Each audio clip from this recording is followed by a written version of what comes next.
what I mean by blockchain is using too much power. Well, that needs to be qualified. It's not exactly wasting power, it's just using a lot of power. And I'll explain that in the code. So it's more of a primer, really, to what blockchain and Bitcoin really are, and how much power that they use. So, and another disclaimer, I'm not really used to public speaking, as you can tell. So please bear with me as I make mistakes and fumble along. But I hope you find something interesting.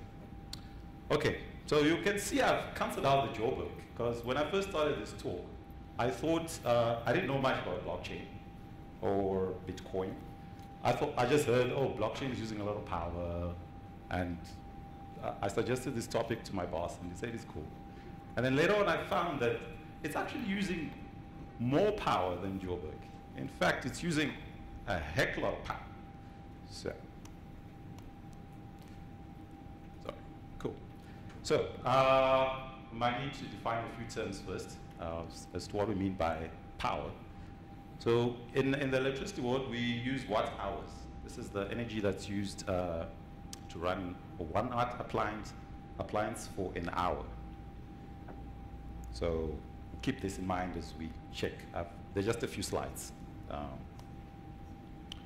Sorry, I don't think my keyboard is working. This is an Antminer X3. It's one of the machines that is used to mine Bitcoins.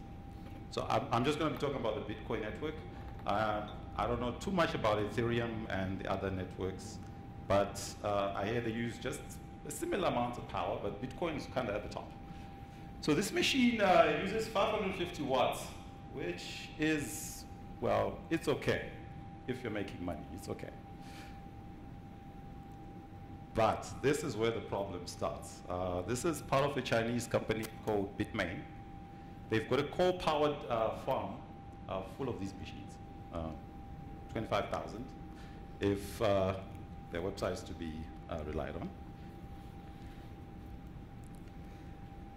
And this is what it translates to in the real world. A word of warning before we check out these values is how they calculated the amount, the usage. It's very hard to find how much energy the Bitcoin network itself is using in terms of watts. But you can calculate based on, oh, sorry. So the network has got you can find how many hashes the network is doing. And based on the cost of electricity, you can actually sort of extrapolate and guess how much power it's actually using. So there are people who do have problems with this graph, but it sort of tells us part of the story. So as of March 25, which is the day before yesterday when I made this slide, Bitcoin network was using 58 terawatt hours, which is, to put it in more context, our nuclear power station here in South Africa, the Joburg nuclear power station, has an annual output of 14 gigawatt hours. So compare that to the Bitcoin network, that's roughly times, you need 4,000 of those power stations just to keep the Bitcoin network at the current power levels that it's using. Or one Bitcoin transaction is using roughly the amount of energy that you need to boil this amount of water. So it is not a trivial amount of energy. Energy consumption by country, Bitcoin is right there in the middle. As you can see, it's using quite a big chunk. Of course, our current system, our current banking system is not efficient as well. It's using this much. So our current system is using more electricity than Bitcoin at the moment. But if you've been checking the news, you'll find that in countries like Zimbabwe, where I'm from, there's a currency shortage, and there's no money, there's no cash. And people have adopted Bitcoin big time. So it's being used to send money from people like me who work here in SA. People are using that to send money back home. So it is growing at a very fast pace in Zim. And if other countries follow suit, this amount will probably be dwarfed by Bitcoin. Cool. So what is the source of the problem? So forgive me if some of this stuff is not new, but I hope for those of you who are new to this, you will learn something cool. So I'm just going to use a bit of JavaScript. My screen seems to have shut down.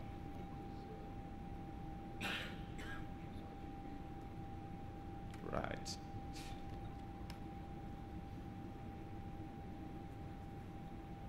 Okay, cool.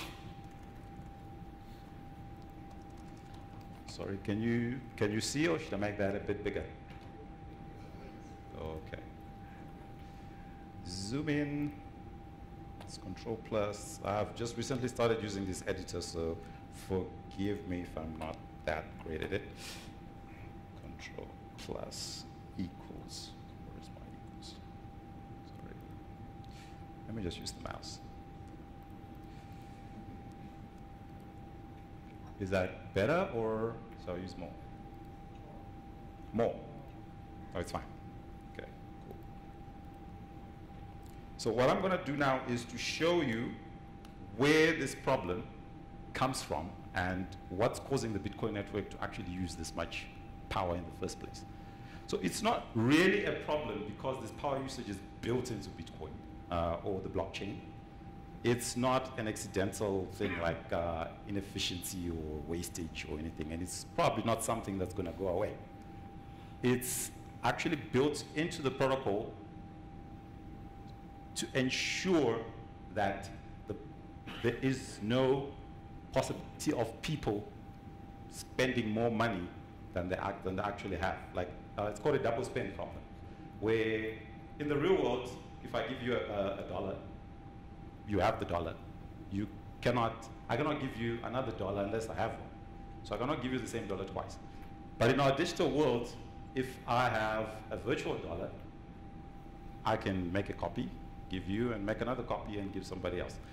That is the root of the double spend problem. So in order to solve this problem, the person or persons or as who knows who made Bitcoin. This guy called Satoshi Nakamoto, who might not be a real person. Some people even claim it's an AI, but that's a conspiracy theory. He created a way to prevent this double spending problem by making it very difficult for you to actually make fake transactions. So, and that's what I'm going to demonstrate with the JavaScript code as to how he made it impossible, or not impossible, but very difficult to double spend and use money that you don't have.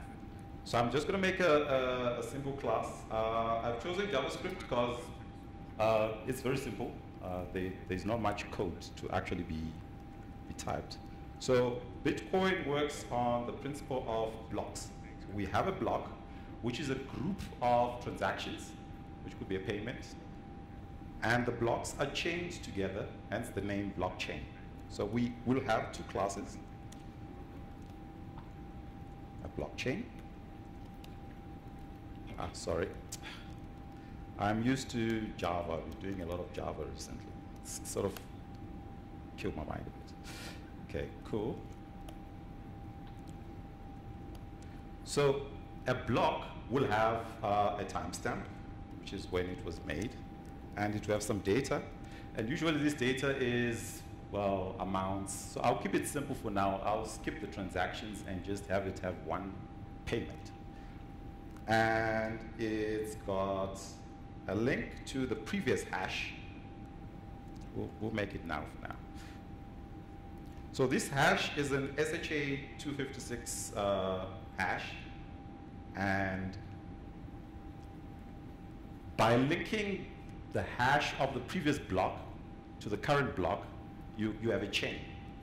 So if you want to change anything in any block that's before the block that you want to change, you have to recalculate the whole thing, and that's difficult, and that's what I'm going to show now.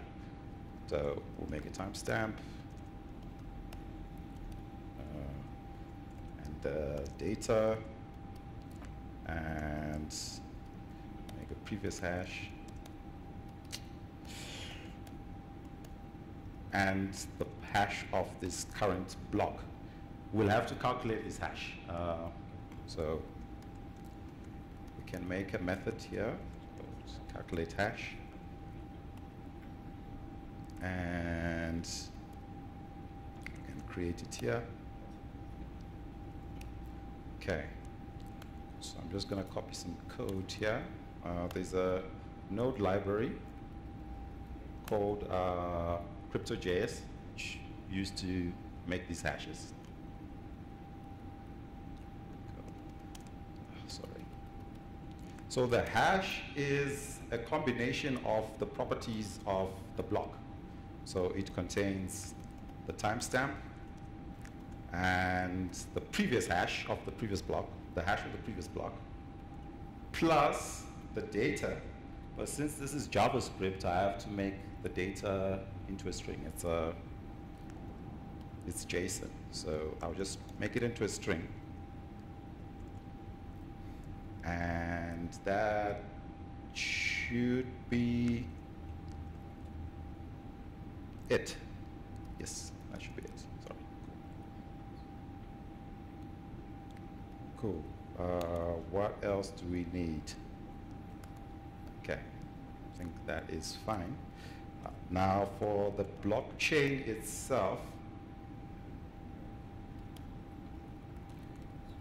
basically it's just an array of items inside. And we've got a method to add a block. And we have, sorry. We have a method to check if the chain is valid, if somebody has tampered with the block or not.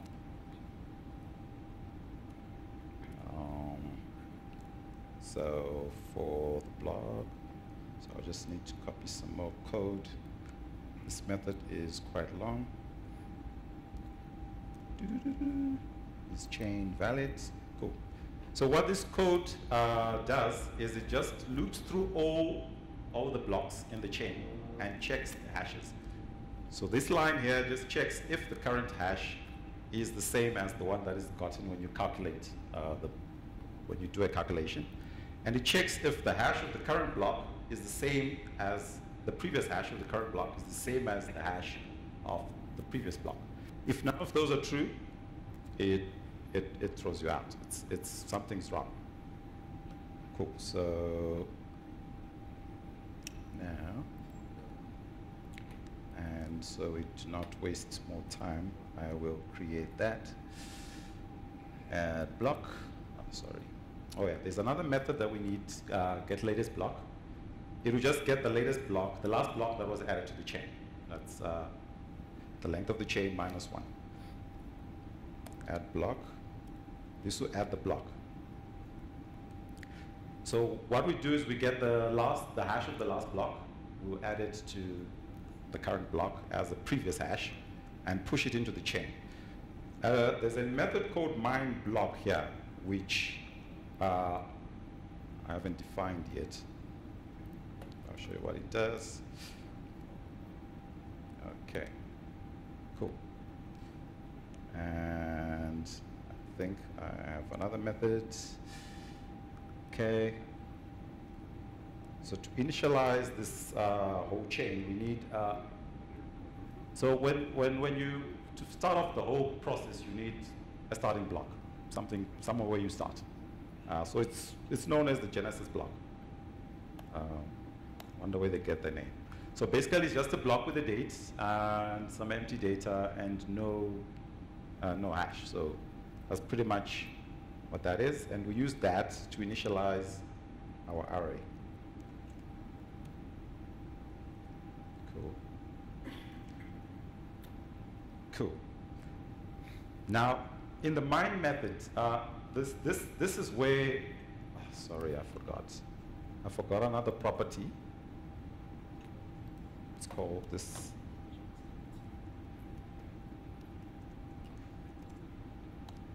cool.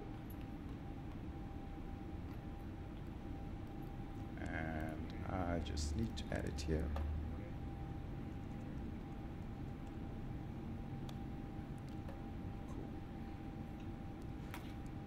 So a nonce is just a field that is used in the calculation of the hash, and I will show you where it comes in now. So what's happening in this mine block is the requirement is at any certain time you need to generate a hash that when you need to generate a nonce that when you combine it with the data, it produces a hash that starts with a certain number of zeros, which is defined, it's called the difficulty, and it's defined by the network, and it keeps increasing. The reason this difficulty keeps increasing is people keep buying more of these expensive machines to mine bitcoins. So when this first started, you could mine bitcoins using your old laptop at home, and then people saw that there was money to be made here. And they started buying more dedicated machines, like using GPUs. And now you've got those, like the machine that I showed you when we started, the ASIC miners, dedicated miners, machines that are made to solve these equations. All they do is generate these hashes, billions of them every second. So the network, the Bitcoin network, how it works is there's a maximum number of Bitcoins that are going to be generated somewhere around 2100. We're not there yet. So the rule that was built into the network by this Nakamoto guy is Bitcoins are only created roughly every 10 minutes or so. So in order to compensate for the powerful machines that people are getting, the difficulty of solving this equation is increased. By increasing this difficulty. Cool. Let's make sure I got this correct. Let's calculate hash method. Okay, I don't want any bugs. Cool. Yeah, I did get it correct. Cool. And I think that is it for now. So before I can comment this out for now. Oh, sorry. So we'll set the difficulty to 2 for now, and then we can run the code. Make some test code here. Call it test point. This is our blockchain. Sorry.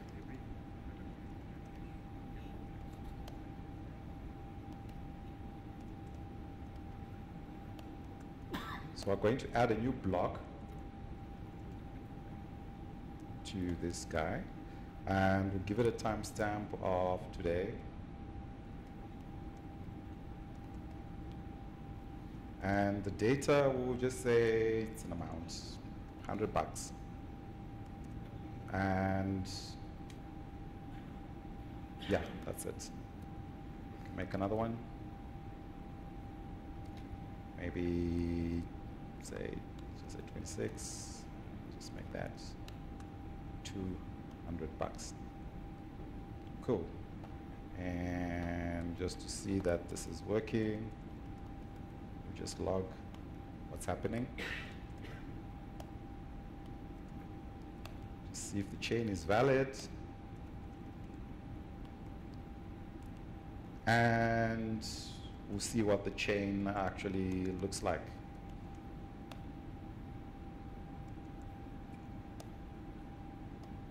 Cool. Let's see if this works.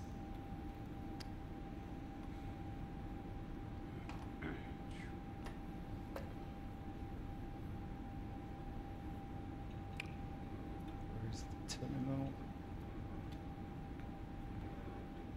Okay, sorry. This terminal is a bit small. I will just use another one. Oh, that is not visible at all. Is that clear? Okay, cool. So node. Okay, so cool. So what has happened here is this this code has just gone through a bunch of hashes, calculating them randomly, looking for one that starts with the number of zeros that we specified, the difficulty 2 in this case. And that was quite quick. And you can see that it's generated a chain. Does anybody have a better way of formatting JSON? Come on. Okay. Okay. Clipboard, so you can see what it looks like. Cool. So this is the chain that has been built. You can see the first block in the chain is the Genesis block. And the next one is the one for $100. And it increments that nonce until it found the right hash. So it found it at position 19. It just keeps incrementing that nonce until the combination of the nonce and the data will give you the hash that the network is requiring. So you can tell from, sorry.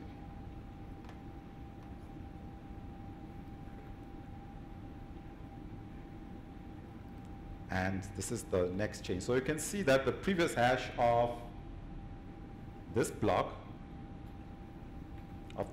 the previous hash is the hash of this block, and the previous hash of that block is that block. Now the problem with this is if I want to change this amount to, I don't know, if somebody comes and tries to change this amount to $200, let's say test coin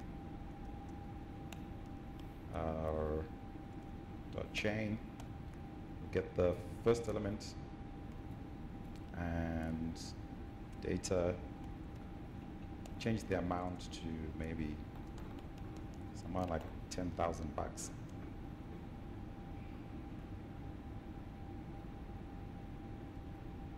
Run this. It fails because the hash that is now being generated, that being generated now is now different from what has been specified in the previous blocks. You can easily see that if I change it to 100, I can just recalculate all the hashes from the first block to the last block, and this will work. And that is the problem with it. That is the double spending problem. So the way that this has been solved is by increasing this difficulty. So I will push that to 5. And just see, of course, this is JavaScript. It's running on a single thread, so it's going to be slow either way, but we can at least see the point. So just a small increase in the difficulty makes it much, much harder for the computer to calculate the new hash. It probably takes maybe 3 minutes on this JavaScript on this laptop. So the current difficulty on Bitcoin right now is set to 4 million trillion thousand something. Yeah, 4 trillion. Is it 4 trillion? Cool. So this is a crazy number. It's very hard to calculate. So if you have to change each hash in the chain to fake the transactions, it'll take you a long time, even if you have a very powerful computer. So this is what discourages people from the double spend. This is known as proof of work because my computer is expending electricity to calculate this hash. And electricity costs this virtual hotel some money. So if I'm going to fake the whole blockchain, I'm going to use a lot of electricity, and it will discourage me from even trying to fake even a single transaction. And this proof of work is the reason why this network uses so much electricity. Well, we'll just let it run for now. Cool. So now how the whole system works is you've got guys who have this equipment. Guys who want to make some money. They're called miners. Their job is to protect the Bitcoin network by mining or by looking for these numbers. This process is called mining. They look for these hashes with their machines, and once somebody, it's a whole network of different guys, and once the first one who calculates the correct hash, writes it onto the block and broadcasts the result to the network and says, guys, I found this. And this hash is very easy to prove once you have it and the nonce. If given the nonce and the hash, you can easily prove that this guy has actually done this calculation. It has cost him electricity. This is a valid calculation. And all the other nodes will agree that, okay, this is a valid, this thing is valid. And the block will be written, and the guy who found the hash will be rewarded by being allowed to create Bitcoins for himself. So currently, I'm not sure what the amount of Bitcoins that you get as a reward is, but last time I checked, it was 25. Has it changed? I think it's still 25 Bitcoins. 12 and a half. Huh? 12 and a half. 12 and a half. Cool. So this amount, apparently it is halved every, I forget the exact period of time that it's halved. So it keeps getting less as the number of Bitcoins are created. This is to ensure that you get a certain number of Bitcoins in a certain time frame. So eventually they'll all be created, all the Bitcoins. I think so, 21 million of them. And then this mining process will just stop being used, and people will find another way of making money, like transaction fees. So this proof of work algorithm is how Bitcoin has been protected from the double spend problem. And it is also the reason why this network is using so much energy. And as you can see, it's not going to go away, because this is what protects the Bitcoin network from hackers and unscrupulous people. And even if you manage to reduce the amount of power that each miner uses, people will just add more miners, and the power will keep increasing. So for now, there aren't too many people who are actually using this blockchain. It's just mostly being used by Bitcoin. But if it is successful and more people come on board, we can expect this power usage to skyrocket until, I don't know how much power it will be using. Maybe all of our output. And that is the reason why the Bitcoin network is using so much power. A couple of solutions to this problem have been suggested. People are building their mines, their farms, like the one in China. They've built it next to a power station, so they can take advantage of cheap electricity.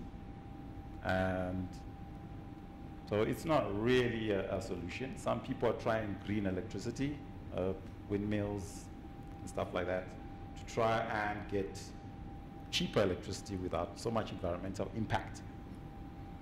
So yeah, apparently my computer is much slower than I thought. It should have calculated the hash by now. But yeah, this is pretty much why Bitcoin uses so much energy, blockchain. I don't know, is there any questions?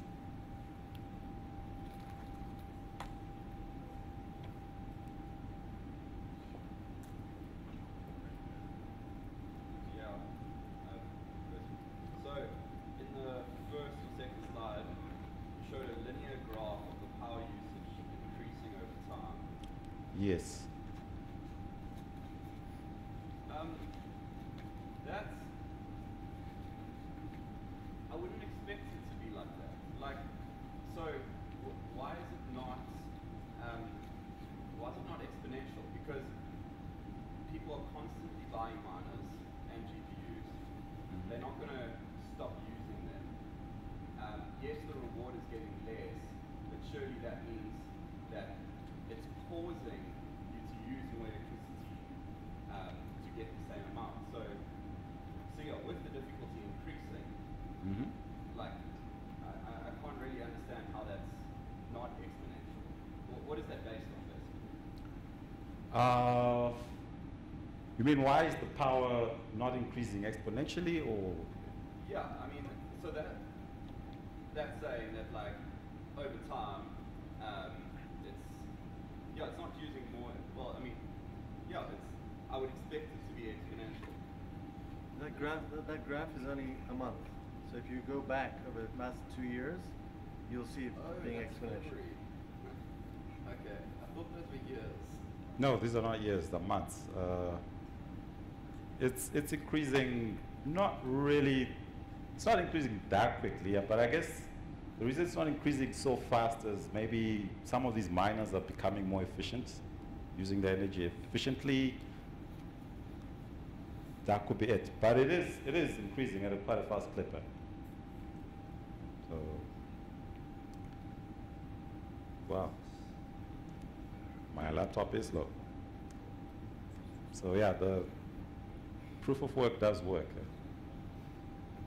So, yeah. Any other questions?